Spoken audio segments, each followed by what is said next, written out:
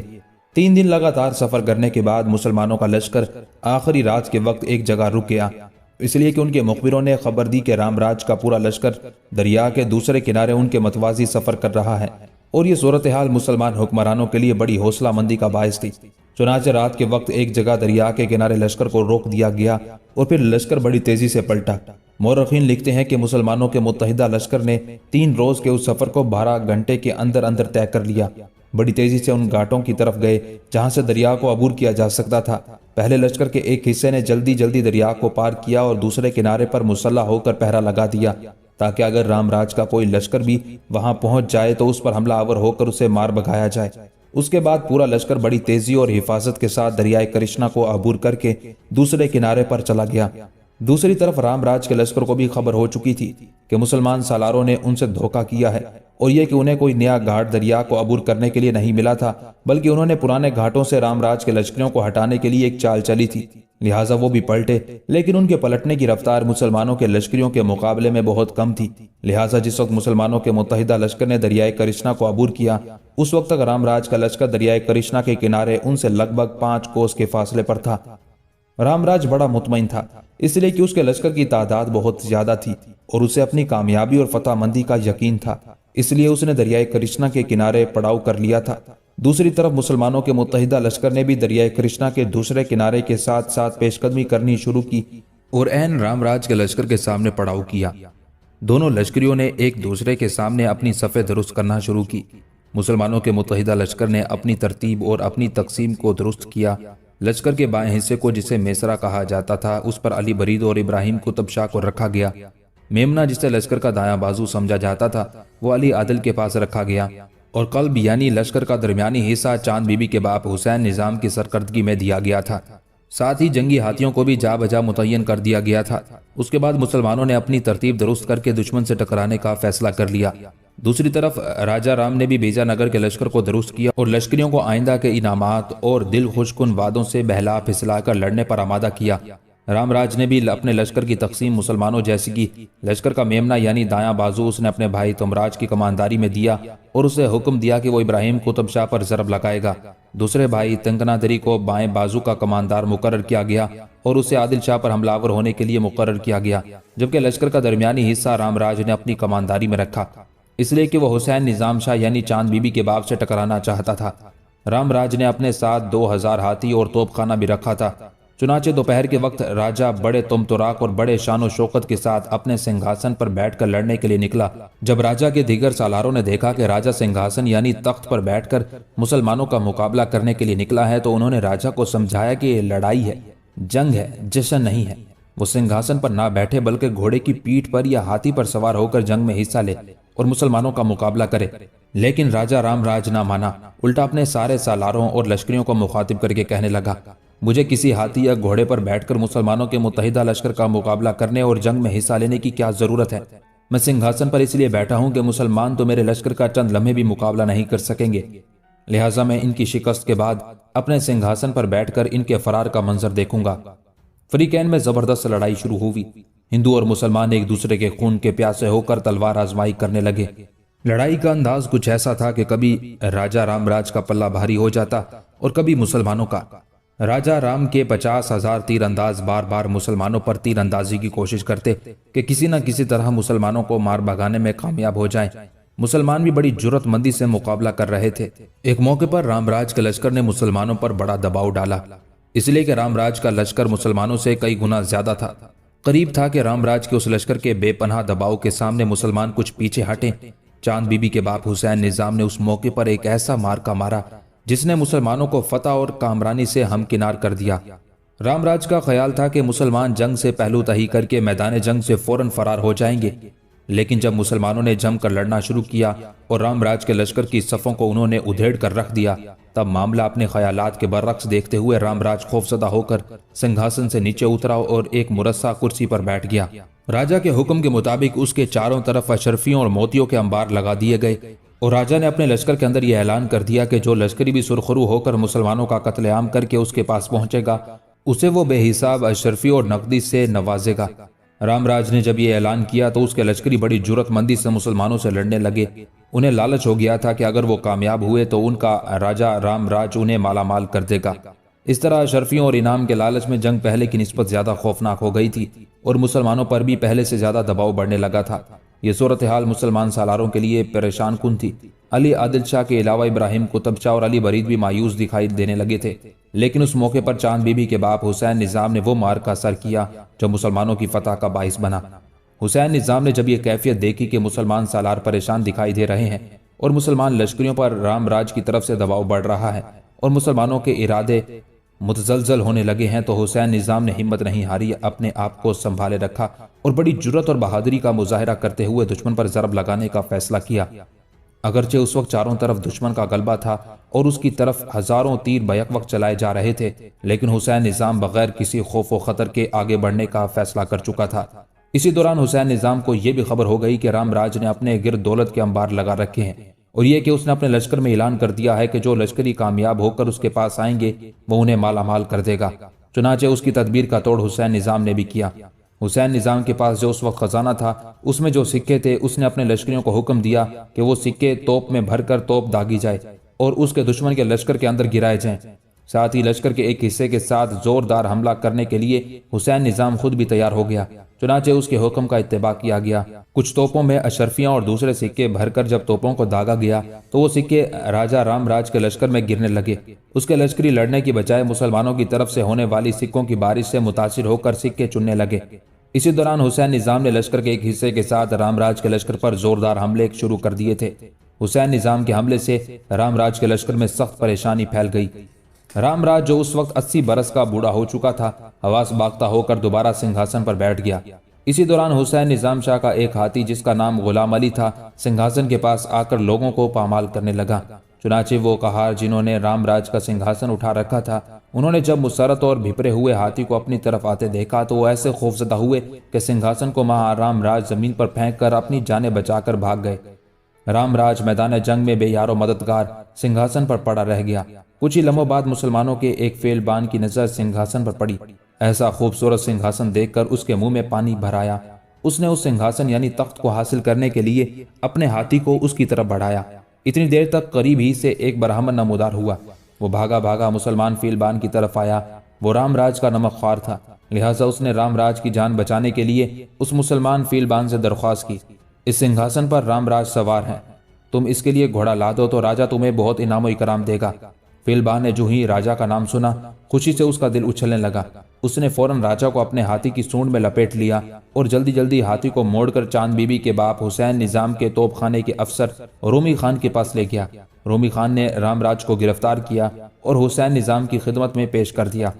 چنانچہ حسین نظام نے اسی وقت رام راج کو قتل کر دیا اور اس کا سر جسم سے علیحدہ کر کے میدان جنگ میں پھینک دیا۔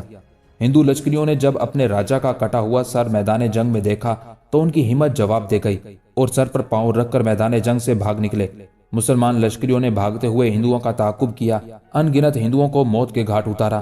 ایک روایت یہ بیان کی جاتی ہے کہ اس جنگ میں 3 لاکھ ہندوؤں کی جانیں تلف ہوئی، لیکن صحیح روایت کے مطابق اس جنگ میں کام آنے والے رام راج کے لشکریوں کی تعداد کم از کم 1 لاکھ کے لگ بھگ تھی۔ میدان جنگ سے لے کر اناگندی کے مقام تک جو بیجا نگر سے 10 کوس کے فاصلے پر تھا، سارا میدان رام راج کے لشکریوں کی لاشوں سے بھر گیا تھا۔ اس کے علاوہ مسلمانوں کے ہاتھوں بے شمار مال غنیمت آیا۔ اس موقع پر سارے مسلمان حکمرانوں نے بھی بڑی فراخ دلی سے کام لیا۔ پہلے انہوں نے اس فتح پر خدا کا شکر ادا کیا، اس کے بعد یہ حکم دیا کہ سوائے ہاتھیوں کے مال غنیمت میں سے کوئی چیز لشکریوں سے نہ لی جائے، جو چیز جس لشکری کے پہات آئی ہے وہ اسی کو عطا کر دی جائے، اس سلسلے میں کسی سے کوئی پوچھ گچھ نہ کی جائے۔ یوں اس فتح کی اطلاع چاروں طرف بھجوا دی گئی۔ مسلمانوں نے بیجا نگر کے نواح تک کی تمام عمارتوں کو مسمار کر دیا اور اکثر قصبوں اور دیہاتوں کو تباہ و برباد کر دیا۔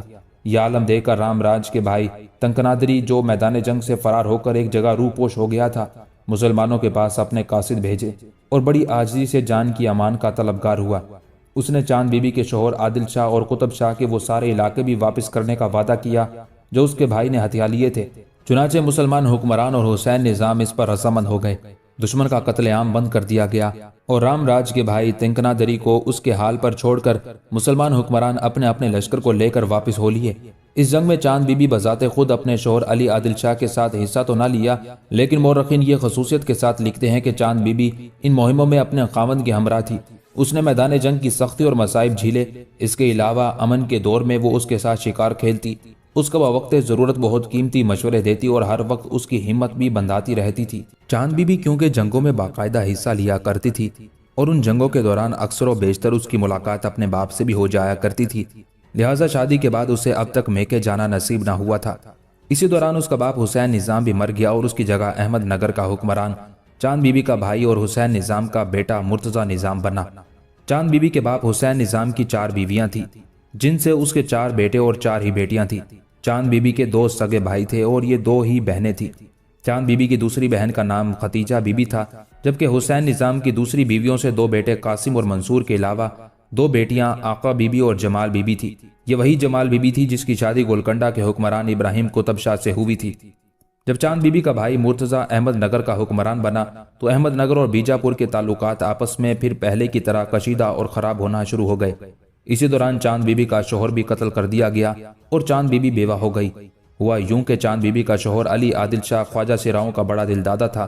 اس نے احمد آباد کے حکمران علی بری سے جو 2 خوبصورت خواجہ سرا اپنے ہاں منگوائے تھے، ان کے ساتھ جب اس نے ناروا سلوک کرنا شروع کر دیا تو اس کا یہ سلوک ان خواجہ سراؤں کو ناگوار گزرا۔ چنانچہ ان دونوں خواجہ سراؤں نے چاند بی بی کے شوہر علی عادل شاہ کا کام تمام کرنے کا عہد کر لیا۔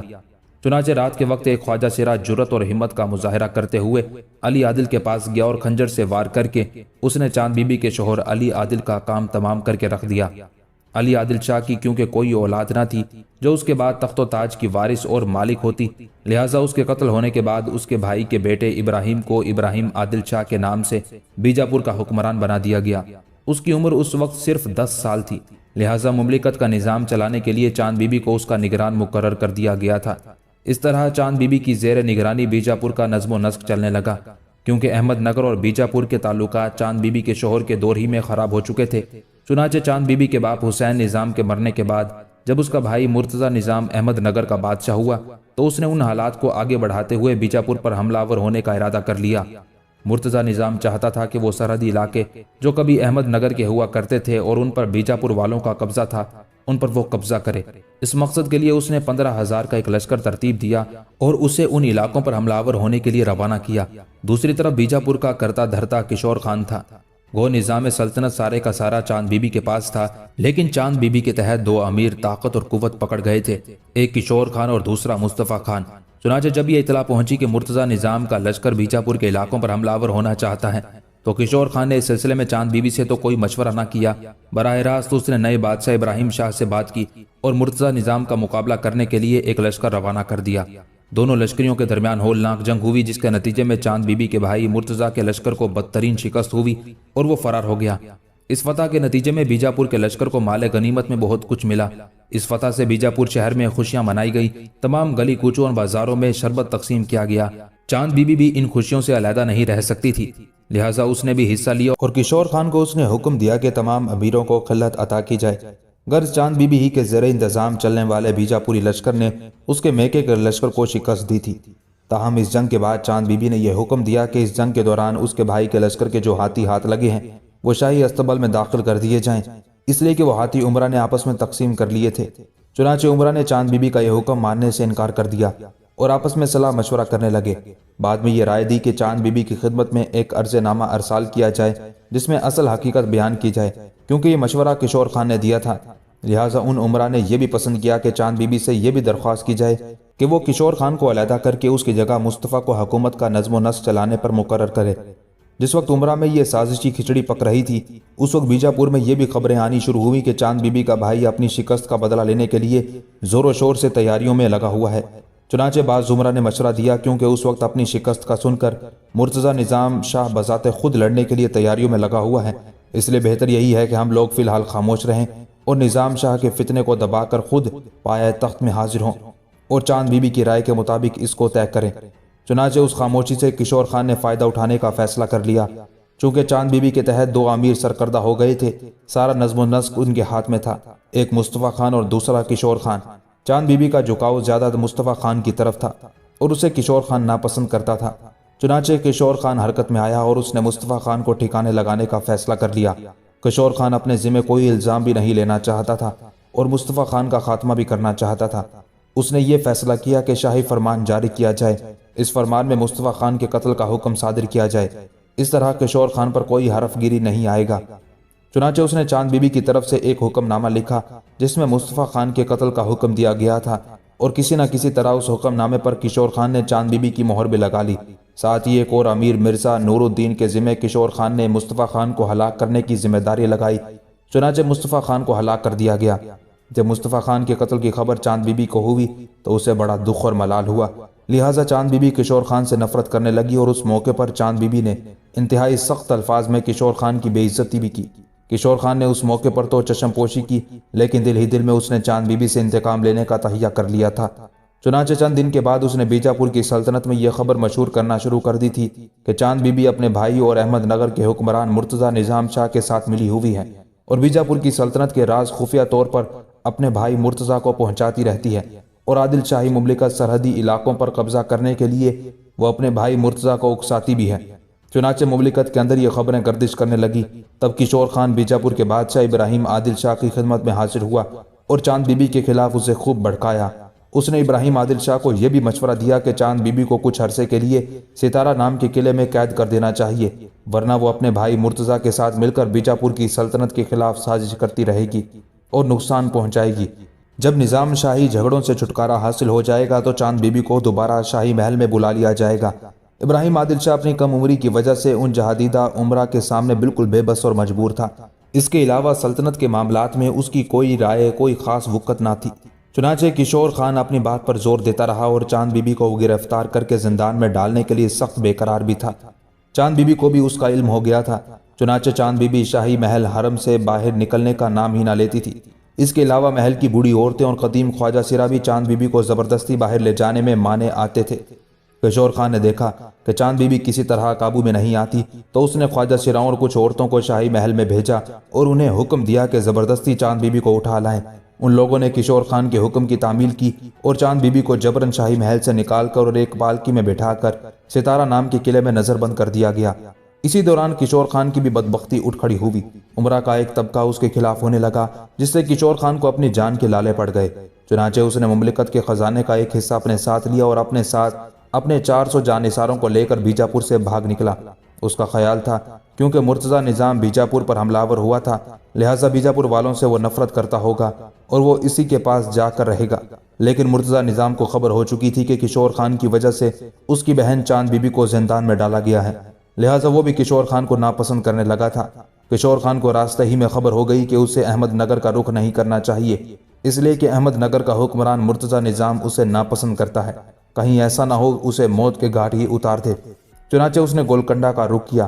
گولکنڈہ قطب شاہی سلطنت کا مرکزی شہر تھا اور وہاں کے حکمران کی بیوی بھی چاند بی بی کی بڑی بہن تھی۔ کشور خان جب وہاں پہنچا تو اسے ایک شخص نے موت کے گھاٹ اتار دیا۔ اس طرح مصطفیٰ خان کا قاتل بھی اپنے انجام کو پہنچ گیا۔ کشور خان کے مارے جانے کے بعد چاند بی بی کو زندان سے نکالا گیا اور اسے واپس محل میں لایا گیا۔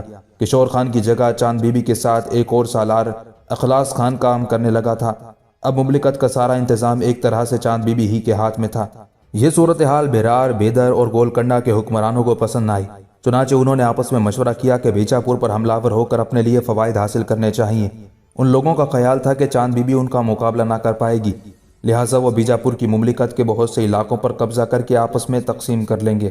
چنانچہ ان تینوں قوتوں نے ایک خاصا بڑا لشکر تیار کیا اور بیجاپور پر حملہ آور ہونے کے لیے پیش قدمی کرنی شروع کر دی۔ دوسری طرف چاند بی بی کو بھی ان کے حملہ آور ہونے کی خبر ہو گئی، لہٰذا اس نے بھی اپنی تیاریوں کو آخری شکل دے دی تھی۔ چنانچہ اس موقع پر چاند بی بی نے بڑی جرأت مندی، بڑی شجاعت کا مظاہرہ کیا۔ دشمنوں کی آمد کی وجہ سے وہ ذرا برابر بھی خوفزدہ نہ ہوئی اور ڈٹ کر اس نے حملہ آوروں کا مقابلہ کرنے کا تہیہ کر لیا۔ حملہ آوروں نے آتے ہی بیجاپور کا محاصرہ کر لیا۔ جتنے دن بھی انہوں نے بیجاپور کا محاصرہ کیے رکھا، چاند بی بی برابر ایک مورچے سے دوسرے مورچے میں جاتی رہی، یہاں تک ایک موقع پر جب کہ بارش بہت تیزی سے ہو رہی تھی اور ایک جگہ فصیل میں شگاف بھی پڑ گیا تھا، لیکن چاند بی بی وہاں اس شگاف کی حفاظت کے لیے خود کھڑی رہی اور اپنے سامنے بند کرا دیا۔ یہ محاصرہ پورے ایک سال۔ چاند بی بی کو یہ بھی غم اور کرب تھا کہ بیجاپور سے اس کے بھائی مرتضیٰ نظام شاہ کے تعلقات اچھے نہیں ہیں۔ وہ یہ بھی نہیں چاہتی تھی کہ بیجاپور پر کوئی حملہ آور ہو اور نہ ہی یہ پسند کرتی تھی کہ اس کے بھائی مرتضیٰ نظام کو کوئی نقصان پہنچے۔ چنانچہ جس طرح ماضی میں عادل شاہی اور نظام شاہی سلطنتوں کے درمیان جھگڑے اٹھے تھے، جنگوں کا سلسلہ شروع ہوا تھا اور چاند بی بی کا رشتہ علی عادل شاہ کو دے کر دونوں مملکتوں کے درمیان صلح صفائی، محبت اور آچھی قائم کر دی گئی تھی، چاند بی بی نے پھر یہی سلسلہ قائم کرنا چاہا۔ چنانچہ اس نے اس سلسلے میں اپنے بھائی مرتضیٰ نظام سے رابطہ قائم کیا۔ چنانچہ نظام نے ابراہیم عادل شاہ کو محبت آمیز خط لکھا اور اس خط میں مرتضیٰ نظام نے اپنے بیٹے میران شاہ حسین کی شادی ابراہیم عادل شاہ کی بہن ختیجہ سلطانہ سے کرنے کی خواہش کا اظہار کیا۔ چاند بی بی کیونکہ یہی چاہتی تھی، لہٰذا ابراہیم عادل شاہ نے بھی باخوشی اسے تسلیم کر لیا۔ چنانچہ احمد نگر کے بادشاہ مرتضیٰ نظام کے بیٹے میران شاہ یعنی چاند بی بی کے بھتیجے اور ابراہیم عادل شاہ کی بہن ختیجہ سلطانہ کی شادی کا اہتمام بڑی دھوم دھام سے کر دیا گیا۔ اس طرح ختیجہ سلطانہ رخصت ہو کر بیجاپور سے احمد نگر روانہ ہوئی۔ اس موقع پر پہلی بار چاند بی بی بیجاپور سے نکل کر اپنے آبائی شہر احمد نگر گئی تھی، اس لیے کہ اسے اپنے بھائی نظام سے ملنے کی بڑی آرزو اور خواہش تھی۔ احمد نگر پہنچ کر چاند بی بی نے اندازہ لگایا کہ وہاں کے حالات دن بہ دن خراب ہوتے جا رہے ہیں۔ چنانچہ وہاں کے حالات کا جائزہ لیتے ہوئے اسے بڑا دکھ اور صدمہ ہوا اور وہ وہاں قیام کرنا چاہتی تھی کہ بیجاپور میں ابراہیم عادل شاہ کی شادی کا مسئلہ اٹھا، جس کی بنا پر چاند بی بی کو احمد نگر سے واپس بیجاپور آنا پڑا۔ چنانچہ چاند بی بی احمد نگر سے بیجاپور پہنچی اور ابراہیم عادل شاہ نے اس پر انکشاف کیا کہ وہ قطب شاہی مملکت کے حکمران ابراہیم قطب شاہ کی بیٹی کو پسند کرتا ہے۔ چنانچہ اس کی خواہش کا احترام کرتے ہوئے گولکنڈہ کی طرف قاصد بھجوائے گئے اور رشتہ مانگا گیا اور قطب شاہیوں نے یہ رشتہ تسلیم کر لیا۔ لیکن اسی دوران ایک اور مصیبت اٹھ کھڑی ہوئی، اس لیے کہ جب ابراہیم عادل شاہ اور قطب شاہی شہزادی کا نکاح ہو گیا اور اس نکاح کی اطلاع احمد نگر کے حکمران مرتضیٰ نظام شاہ کو ہوئی تو وہ بڑا خفا اور برہم ہوا، اس لیے کہ شہزادی کا جس سے نکاح ہوا تھا وہ ابراہیم قطب شاہ کی بیٹی اور گولکنڈہ کے موجودہ حکمران محمد قلی قطب شاہ کی بہن تھی۔ اس کے علاوہ مرتضیٰ نظام شاہ کی بھانجی تھی، اس لیے کہ چاند بی بی کی بہن کی شادی وہاں ہوئی تھی۔ چنانچہ جب محمد قلی قطب شاہ کو مرتضیٰ نظام شاہ کی اس خفگی اور ناراضگی کا علم ہوا تو اس نے اپنی بہن کی رخصتی کو مؤخر کر دیا۔ بیجاپور کے حکمران ابراہیم عادل شاہ کو جب اس کی خبر ہوئی تو وہ بڑا برہم ہوا۔ اس نے ارادہ کر لیا کہ پہلے احمد نگر پر حملہ آور ہو کر مرتضیٰ نظام شاہ سے نمٹے گا، اس کے بعد گولکنڈہ پر حملہ آور ہو کر محمد قلی کو سیدھا کر کے اپنی بیوی کی رخصتی کا اہتمام کرے گا۔ چنانچہ ایک جرار لشکر اس نے تیار کیا اور پہلے اس نے احمد نگر کا رخ کیا۔ یہ سارے حالات چاند بی بی کے لیے بڑے پریشان کن تھے۔ پھر حالات نے اچانک پلٹا کھایا۔ ابراہیم عادل شاہ کو راستے ہی میں خبر ہو گئی کہ مرتضیٰ نظام اس کے خلاف نہیں ہے، صرف اس کو یہ رنج ہے کہ یہ رشتہ طے کرنے میں کم از کم اسے بیچ میں رکھنا چاہیے تھا، اس لیے کہ لڑکی اس کی بھانجی تھی۔ بہرحال جو غلط فہمیاں اٹھی تھی وہ دور ہو گئی اور قطب شاہیوں نے اپنی لڑکی کو رخصت کر کے بیجاپور بھیج دیا۔ اب ایک بار پھر احمد نگر اور بیجاپور کے حالات کافی حد تک مصالحانہ اور درست ہو گئے تھے۔ اسی دوران احمد نگر کے اندرونی حالات خراب ہو گئے۔ ہوا یوں کہ احمد نگر کے امراء سلطنت میں خرابیاں پیدا کرنے کے لیے فتنہ پردازیاں کرنے لگے تھے۔ انہی فتنہ پردازوں نے ایک روز احمد نگر کے بادشاہ مرتضیٰ نظام سے کہا، کچھ اراکین سلطنت نے یہ طے کیا ہے کہ آپ کو بادشاہ سے معزول کر کے شہزادہ میران حسین کو تخت نشین کر دیا جائے۔ یہ خبر سن کر مرتضیٰ نظام کے تن بدن میں آگ لگ گئی۔ وہ یہ خیال کرنے لگا اس کا اپنا بیٹا میران حسین کچھ اراکین سلطنت کے ساتھ ساز باز کر کے اسے تاج و تخت سے محروم کرنا چاہتا ہے، لہٰذا مرتضیٰ شاہ اپنے بیٹے میران شاہ کو قتل کرنے پر آمادہ ہو گیا۔ اس موقع پر مرتضی نظام نے اپنے بیٹے میران شاہ کو گرفتار کرنے کی کوشش کی، لیکن سلطنت کے کچھ سرکردہ امراء کیونکہ میران شاہ کے ساتھ تھے لہٰذا وہ بچ نکلا اور گرفتار نہ ہو سکا۔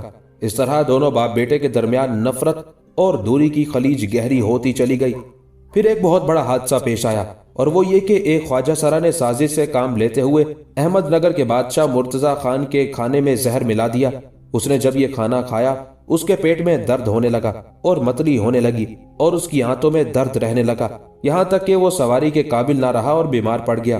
مورخین لکھتے ہیں کہ مرتضی خان اور میران حسین کے درمیان نفرت اور دوری ایسی گہری ہو چکی تھی کہ جب مرتضی خان بیمار پڑ گیا، حرکت کرنے کے قابل نہ رہا، تب میران حسین نے سمجھا کہ اب اسے اپنے باپ سے کوئی خطرہ نہیں ہے۔ چنانچہ وہ ایک روز اپنے باپ کے پاس آیا۔ انتہائی بے ادبی اور انتہائی بے مروتی سے وہ اپنے باپ سے پیش آیا۔ اس موقع پر میران حسین نے بڑے ناپسندیدہ الفاظ اپنے باپ کے حق میں ادا کیے۔ یہ الفاظ سن کر احمد نگر کا بادشاہ مرتضی نظام حیرت کی نگاہوں سے اپنے بیٹے میران حسین کی طرف دیکھتا رہا، یہاں تک کہ میران حسین نے اپنی تلوار اپنے باپ کے سینے پر رکھ دی اور کہا، جی چاہتا ہے کہ تلوار کو تیرے سینے میں اتنے زور سے گھونپ دوں کہ پیٹھ کی طرف نکل جائے۔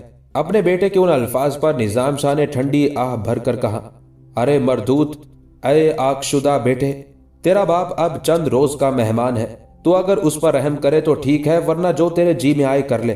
مرتضی نظام شاہ کیونکہ ان دنوں سخت بیمار تھا لہٰذا اس کے بیٹے میران حسین نے من مانی کرنا شروع کر دی تھی۔ چنانچہ اس نے اپنے باپ کو ٹھکانے لگانے کا فیصلہ کر لیا۔ میران حسین نے یہ بھی نہ سوچا کہ اس کا باپ آخری دموں پر ہے، چند روز کا مہمان ہے، لہٰذا اسے اس کی خدمت کرنی چاہیے۔ بیماری کی حالت میں بھی اس نے اپنے باپ کی حالت پر رحم نہ کھایا اور اس نے حکم دیا کہ بادشاہ کو حمام میں لے جایا جائے، حمام کا دروازہ بند کر کے اس کے نیچے انتہائی تیز آگ روشن کی جائے اور حمام کے تمام سوراخ بند کر دیے جائیں اور بادشاہ تک پانی کی ایک بوند تک نہ پہنچنے دی جائے۔ یوں میران حسین حمام میں اپنے باپ کا خاتمہ کرنے کے بعد احمد نگر کا حکمران ہوا۔ یہ حالات چاند بی بی کے لیے ناقابل برداشت تھے، چنانچہ ایک بار پھر وہ بیجاپور سے احمد نگر منتقل ہو گئی۔ دوسری طرف میران حسین کو تخت و تاج حاصل کرنے میں اسے ایک امیر مرزا خان نے بڑی مدد کی تھی۔ چنانچہ حکمران بننے کے بعد اس نے مرزا خان کو تمام سیاہ و سفید کا مالک بنا دیا۔ چنانچہ سازشی مرزا خان نے یہ ارادہ کیا کہ میران حسین کو الگ کر کے حکومت کی باغ دوڑ اپنے ہاتھ میں لے لے۔ دوسری طرف میران حسین شرپسند، شکی مزاج اور کینہ پرور انسان تھا، اس وجہ سے مرزا کو اپنی آرزو پوری کرنے کا موقع نہ ملا۔ بادشاہ نے اپنے دایا زادوں اور دوسرے دوستوں کو اپنے امیروں میں شامل کیا اور ہر روز شب و روز عیش و عشرت میں بسر کرنے لگا۔ میران شاہ اوباش اور بدمعاش قسم کا انسان تھا۔ اس کی عادت تھی کہ وہ رات کے وقت مست اور سرشار ہو کر اوباشوں اور کمینوں کے ہمراہ شہر میں گشت لگایا کرتا تھا اور جو شخص بھی سامنے آتا اسے ہلاک کر دیا کرتا تھا۔ چاند بی بی کے لیے اپنے بھتیجے میران حسین کے یہ سارے کارنامے ناقابل برداشت تھے۔ چاند بی بی تو اپنے باپ کی سلطنت کو سنوارنے آئی تھی، لیکن یہاں حالات دن بہ دن خراب ہوتے چلے جا رہے تھے۔ وہ آنکھیں بند کر کے مرزا خان پر اعتبار کیا کرتا تھا، یہاں تک کہ اس کے بد کردار دوستوں کے ایک گروہ نے ایک بار اس سے کہا، مرزا خان نے تمہارے باپ مرتضی نظام شاہ کے بھائی شہزادہ قاسم کو قلعہ جنیر سے خفیہ طور پر اپنے مکان میں ٹھہرایا ہے تاکہ موقع پا کر تم کو معزول کر دیا جائے اور قاسم کو تاج و تخت کا مالک بنا دیا جائے۔ یہ سن کر میران حسین بڑا پریشان ہوا، لہٰذا اس نے فوراً مرزا خان کو گرفتار کر لیا۔ دوسرے دن بادشاہ کو علم ہوا کہ مرزا خان کے بارے میں جو کچھ اسے بتایا گیا تھا وہ سب کچھ غلط ہے۔ چنانچہ بادشاہ نے مرزا خان کو رہا کر کے اس کے منصب پر اسے بحال کر دیا اور اس کی پہلے کی طرح عزت افزائی کرنے لگا۔ اب مرزا خان کا اقتدار پہلے سے کہیں زیادہ بڑھ گیا تھا۔ بادشاہ کے رضائی بھائی آنکس خان اور طاہر خان کو یہ بات ناگوار گزری اور وہ ہر وقت بادشاہ میران حسین سے مرزا خان کی شکایتیں کرنے لگے۔ میران حسین بھی اپنے بھائیوں کی شکایتوں سے متاثر ہوا، کبھی کہتا میں مرزا خان کو ہاتھی کے پاؤں تلے کچلوا دوں گا، کبھی کہتا میں گرفتار کر کے موت کے گھاٹ اتار دوں گا، اور یہ ساری خبریں مرزا خان تک بھی پہنچنے لگی۔ چنانچہ مرزا خان کو معلوم ہو گیا کہ بادشاہ اس سے متعلق کن کن خیالات کا اظہار کر رہا ہے۔ چنانچہ اس نے اپنے اقتدار کو قائم رکھنے کے لیے میران حسین کو معزول کرنے کا فیصلہ کر لیا۔ مرزا خان نے ایک بہت بڑا قدم اٹھایا۔ چاند بی بی کے ایک بھائی کا نام برہان شاہ تھا، اس کے دو بیٹے تھے، ایک کا نام ابراہیم اور دوسرے کا نام اسماعیل۔ دونوں بھاگ کر آگرہ میں شہنشاہ اکبر کے پاس چلے گئے تھے۔ مرزا خان نے ان میں سے اسماعیل کو احمد نگر کے تاج و تخت کا مالک بنانے کا تہیہ کر لیا۔ چنانچہ اس نے اسماعیل کو بلایا۔ اس کے بعد مرزا خان نے اپنے سارے حلیفوں اور بہی خواہوں کو جمع کیا اور قلعے کا دروازہ بند کر کے بادشاہ میران حسین کو گرفتار کر لیا۔ چنانچہ میران حسین کو گرفتار کرنے کے بعد مرزا خان نے اسماعیل کو احمد نگر کا بادشاہ بنا دیا۔ اس وقت اسماعیل کی عمر صرف 9 سال کی تھی۔ جس وقت یہ ہنگامہ آرائی ہو رہی تھی، اس وقت قلعے کے دروازے پر میران حسین کا وفادار سالار جمال خان نمودار ہوا۔ اس نے میران حسین سے ملنے کی خواہش کا اظہار کیا اور مرزا خان سے کہا، ہمیں یا تو بادشاہ کی صورت دکھائی جائے یا ہمیں اس کے حضور میں حاضر ہونے کی اجازت دی جائے، اس لیے کہ جمال خان کو شک ہو گیا تھا کہ میران حسین کو گرفتار کر لیا گیا ہے۔ چنانچہ مرزا خان نے نہایت متکبرانہ انداز میں کہا، میران حسین اس قابل نہیں ہے کہ اسے بادشاہ رکھا جائے۔ اب ہم سب کا بادشاہ اسماعیل ہے، وہ ابھی باہر آ کر تم سب کا سلام قبول کرے گا۔ جمال خان برہم ہوا اور سارے شہر میں منادی کرا دی کہ مرزا خان نے میران حسین کو قید کر لیا اور کسی اور کو بادشاہ بنا لیا ہے۔ چنانچہ جمال خان کی اس منادی سے لوگوں کے اندر اشتعال پھیل گیا اور لوگ گروہ در گروہ قلعے کے پاس جمع ہونے لگے، حتیٰ کہ 5-6 ہزار افراد کا مجمع وہاں جمع ہو گیا اور ان کے ساتھ جمال خان نے قلعے پر حملہ آور ہونے کا فیصلہ کر لیا۔ مرزا خان نے ان کا مقابلہ کرنے کا تہیہ کر لیا۔ اس موقع پر کسی نے مرزا خان کو یہ مشورہ دیا کہ یہ ساری ہنگامہ آرائی اور ساری تغودو کیونکہ میران حسین کی وجہ سے ہو رہی ہے، اگر میران حسین کو ہی ختم کر دیا جائے تو معاملہ ہی ختم ہو جائے گا۔ چنانچہ مرزا خان کو یہ بات پسند آئی، اس نے میران حسین کو قتل کر دیا۔ اس کے بعد مرزا خان نے میران حسین کا کٹا ہوا سر قلعے کے دروازے کے برج پر لٹکا دیا اور ساتھ ہی بلند آواز میں لوگوں کو مخاطب کر کے کہنے لگا، تم لوگوں کا شور شرابہ میران حسین کے لیے تھا، اس کا سر حاضر ہے۔ تم لوگوں کو چاہیے کہ اسماعیل بن برہان شاہ کو اپنا بادشاہ تسلیم کر لو اور اس کی اطاعت اور وفاداری کا عہد کر کے اپنے اپنے گھروں کو چلے جاؤ۔ میران حسین کیونکہ چاند بی بی کا بھتیجا تھا اور حالات کچھ ایسے پیچیدہ ہو گئے تھے کہ وہ کچھ بھی نہیں کر سکتی تھی۔ باغی احمد نگر کے اندر دندناتے پھر رہے تھے۔ اسی دوران مرزا خان سے نمٹنے کے لیے میران حسین کے مخلص سالار جمال خان نے ایک ترکیب استعمال کی۔ جس وقت میران حسین کا سر کاٹ کر برج کے سامنے لٹکایا گیا، اس وقت قلعے کے پاس سے لگ بھگ 100 بیل گزر رہے تھے جن کے اوپر خشک چارہ لدا ہوا تھا۔ جمال خان نے ان بیلوں کو روک لیا، ان کے اوپر جو خشک چارہ لدا ہوا تھا اس کے ڈھیر قلعے کے دروازے کے سامنے لگا دیے اور چارے کو آگ لگا دی۔ خشک چارے نے فوراً آگ پکڑ لی اور چاروں طرف جب آگ بھڑک اٹھی تو قلعے کا دروازہ بھی جل کر خاکستر ہو گیا۔ اس طرح جمال خان اپنے ساتھیوں کے ساتھ مرزا خان اور اس کے ہم نواؤں کے خلاف حرکت میں آیا۔ ان میں سے بہت سوں کو قتل کر دیا جبکہ مرزا خان اپنی جان بچا کر بھاگنے میں کامیاب ہو گیا۔ مرزا خان کی بدقسمتی کے 4 دن بعد اسے جنیر کے مقام پر گرفتار کر لیا گیا۔ اسے جمال خان کے سامنے پیش کیا گیا اور جمال خان کے حکم کے مطابق پہلے تو اسے گدھے پر سوار کر کے چاروں طرف گھمایا گیا، بعد میں اس کے جسم کے ٹکڑے ٹکڑے کر دیے گئے۔ چاند بی بی کے بھتیجے میران حسین نے کل 2 سال 3 دن تک حکومت کی۔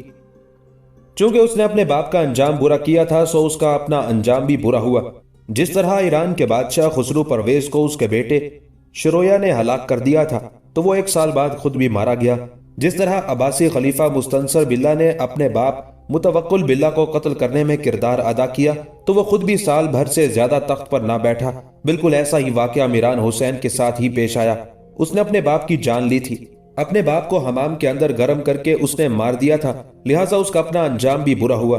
اس طرح چاند بی بی کے بھتیجے میران حسین کا خاتمہ ہوا اور اب میران حسین کا سوتیلا بھتیجا اسماعیل احمد نگر کا حکمران بن گیا تھا۔ اسماعیل بھی احمد نگر کے روز بروز خراب ہوتے حالات پر گرفت نہ کر سکا۔ عمرا کا ایک گروہ اس کے خلاف ہو گیا اور وہ بھی تخت و تاج سے محروم کر دیا گیا۔ اس کی جگہ برہان نظام کو بادشاہ بنا دیا گیا۔ اس کی حکومت بھی مختصر عرصے کے لیے رہی اور اس کی جگہ ابراہیم نظام کو احمد نگر کا حکمران بنا دیا گیا۔ جب ابراہیم نظام احمد نگر کا حکمران بنا تو ایک امیر میاں منجو کو اس کا وزیر مقرر کیا۔ یہ شخص میاں منجو دکنی کہلاتا تھا۔ جب ابراہیم نظام شاہ احمد نگر کا حکمران بنا تو اس کے امرا ان دنوں 2 بڑے گروہوں میں تقسیم تھے۔ ایک گروہ اسی میاں منجو دکنی کا خیر خواہ تھا اور دوسرا گروہ ایک اور سرکردہ امیر اخلاص خان کی اطاعت اور فرما برداری کو اپنی زندگی کا مقصد سمجھتا تھا۔ یہ دونوں گروہ ایک دوسرے سے بالکل الگ تھلگ اور بے نیاز رہتے اور انہی کی وجہ سے احمد نگر کی مملکت میں انتشار پھیلا ہوا تھا۔ اس طوائف الملوکی کا یہ نتیجہ ہوا کہ سلطنت کی تمام آب و تاب جاتی رہی، ہر شخص اپنے آپ میں مست رہنے لگا، کسی کو کسی کا خیال نہ تھا۔ یہی وہ حالات تھے جو چاند بی بی کے لیے انتہائی تکلیف دہ اور ناقابل برداشت تھے۔ اسی دوران ایک اور حادثہ پیش آیا، وہ یہ کہ ابراہیم عادل شاہ کا ایک سفیر احمد نگر میں داخل ہوا، اس سے ناروا سلوک کیا گیا اور ایک طرح سے اس کی بے عزتی کی گئی۔ یہ صورتحال بیجاپور کے حکمران عادل شاہ کے لیے ناقابل برداشت تھی۔ عادل شاہ جو اصل میں ابراہیم عادل شاہ تھا، اس نے فیصلہ کیا کہ احمد نگر کے حالات ابتر ہو رہے ہیں، لہٰذا اس پر حملہ ور ہو کر اس کے حالات بہتر بنانے چاہیے۔ یہ سوچ کر اس نے ایک لشکر تیار کیا اور احمد نگر پر حملہ ور ہونے کو روانہ کیا۔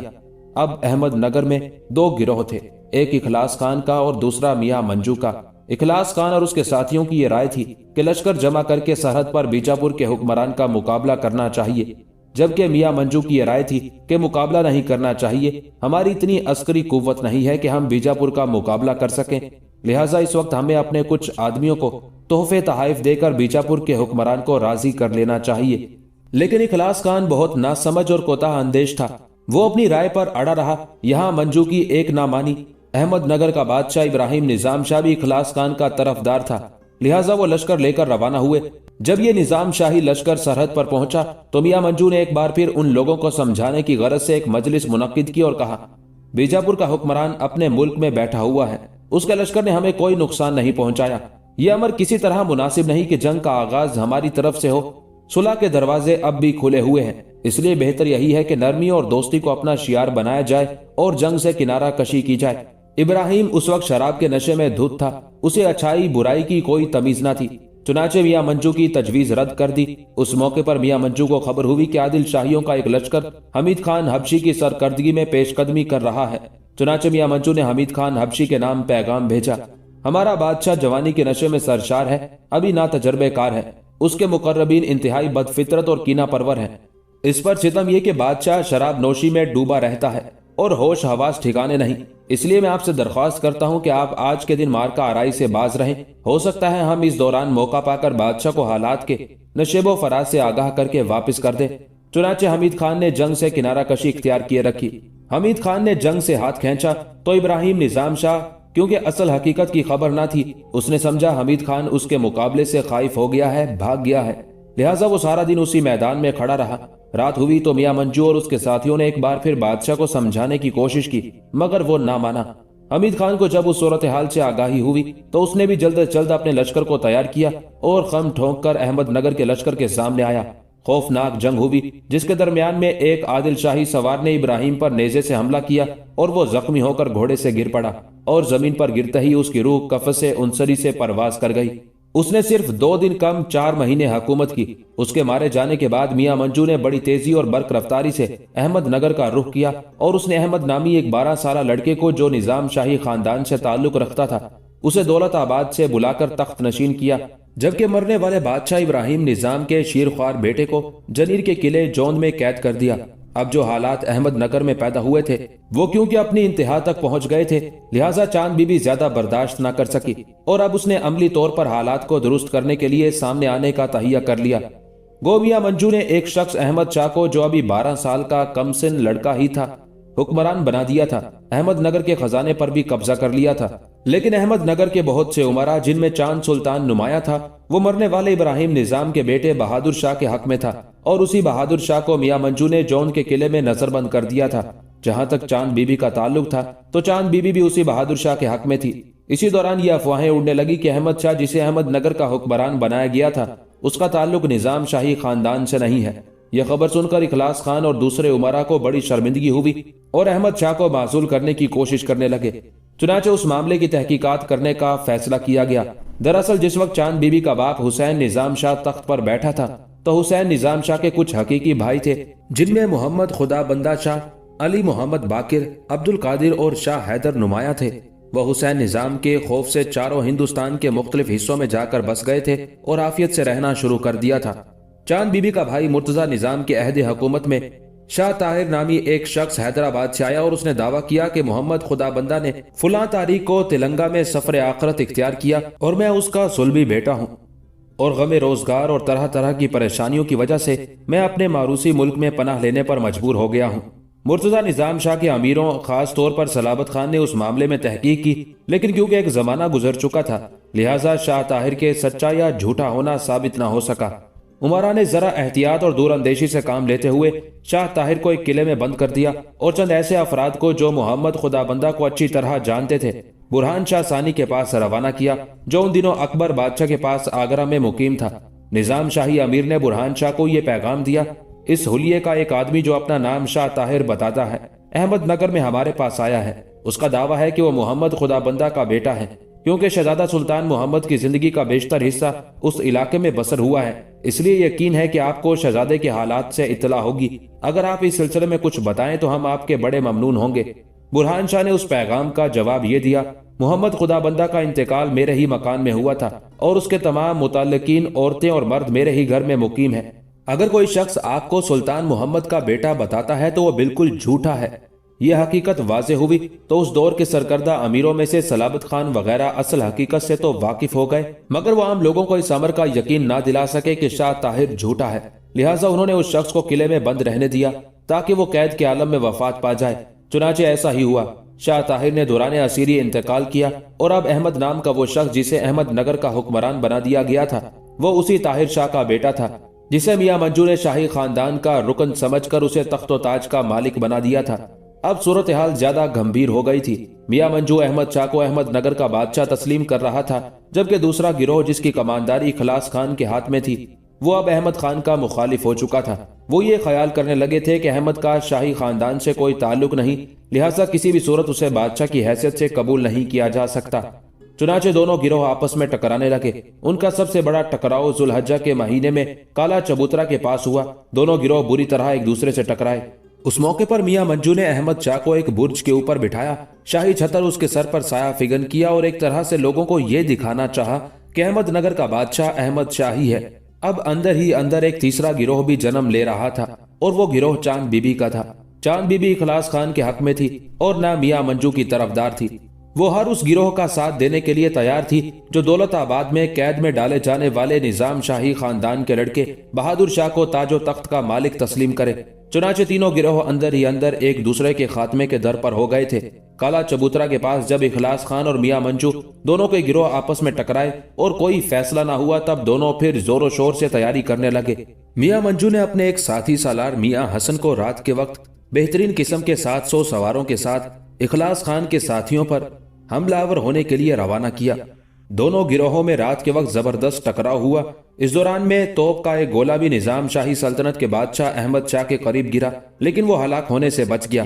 اس ٹکراؤ میں اخلاص خان کا پلہ بھاری رہا اور میاں منجو کے ساتھی پسپا ہوئے اور فرار ہو کر قلعے میں آ گئے۔ اب میاں منجو کی حالت دن بہ دن خراب ہونے لگی، اس لیے کہ اخلاص خان کے ساتھیوں نے آہستہ آہستہ اپنی طاقت اور قوت میں اضافہ کرتے ہوئے ایک طرح سے احمد نگر کے قلعے کا محاصرہ کرنا شروع کر دیا تھا۔ میاں منجو کے آدمیوں کو شکست دینے اور مار بھگانے کے بعد اخلاص خان کے آدمیوں نے خوشی کا اظہار کیا اور آپس میں انہوں نے مورچل تقسیم کیے۔ یہ مور کے پروں کے پنکھے ہوا کرتے تھے اور خوشی کے اظہار کے لیے ایسا کیا جاتا تھا۔ میاں منجو کی حالت اب اخلاص خان کے مقابلے میں کمزور ہو گئی تھی۔ اخلاص کے گروہ میں زیادہ تر حبشی تھے، لہٰذا اب چاروں طرف حبشی ہی غالب اور فتح مند ہوتے دکھائی دے رہے تھے۔ اس موقع پر میاں منجو کو مزید نیچا دکھانے کے لیے اخلاص خان نے ایک اور چال چلی۔ اخلاص خان جانتا تھا کہ چاند بی بی اس کے باپ کے خاندان کے ایک لڑکے بہادر خان کے حق میں ہے اور بہادر خان یا بہادر شاہ اس وقت اسیری کی حالت میں زندگی بسر کر رہا تھا۔ اخلاص خان نے سوچا کہ اگر وہ احمد نگر کا حکمران بہادر شاہ کو بنا دے تو اس طرح اسے چاند بی بی اور اس کے طرفداروں کی حمایت بھی حاصل ہو جائے گی اور میاں منجو کے مقابلے میں اس کی حالت مزید مستحکم اور مضبوط ہو جائے گی۔ چنانچہ اس نے اپنے کچھ آدمی روانہ کیے اور جس قلعے کے اندر بہادر شاہ قید کیا گیا تھا وہاں سے اسے لانے کا حکم دیا، لیکن قلعہ دار نے میاں منجو کے بغیر بہادر شاہ کو ان کے حوالے کرنے سے انکار کر دیا۔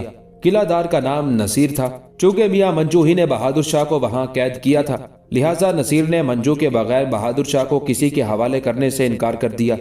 یہ صورتحال اخلاص خان اس کے حبشی امیروں کے لیے ناقابل برداشت تھی، چنانچہ انہوں نے اس موقع پر ایک چال چلی اور ایک انتہائی مجہول النسب لڑکے کو احمد نگر کا بادشاہ تسلیم کر لیا۔ اس لڑکے کا نام موتی تھا۔ اس دوران میاں منجو نے ایک انتہائی اور خطرناک قدم اٹھایا۔ اسے خبر ملی کہ شہنشاہ اکبر کے بیٹے مراد نے گجرات کی حدود میں اپنے لشکر کے ساتھ قیام کر رکھا ہے۔ چنانچہ میاں منجو نے یہ فیصلہ کیا کہ وہ اس سلسلے میں اکبر کے بیٹے شہزادہ مراد سے مدد طلب کرے گا اور اس کے ذریعے اخلاص خان اور دوسرے مخالف امراء کو اپنے سامنے بے بس اور مجبور کر کے احمد نگر کے حالات درست کرنے کی کوشش کرے گا۔ اپنے انہی خیالات اور عزائم کے تحت میاں منجو نے تیز رفتار قاصد شہنشاہ اکبر کے بیٹے مراد کی طرف بھجوائے اور اسے احمد نگر پر حملہ آور ہونے کی ترغیب دی۔ احمد نگر کے حالات مزید خراب ہونے لگے، اس لیے کہ شہنشاہ اکبر تو پہلے ہی ان علاقوں پر گہری نگاہ رکھے ہوئے تھا۔ اس نے اپنے کچھ مخبر ان علاقوں میں چھوڑے ہوئے تھے اور ان کے لیے حکم تھا کہ ان علاقوں کی پوری صورتحال سے اسے آگاہ کرے۔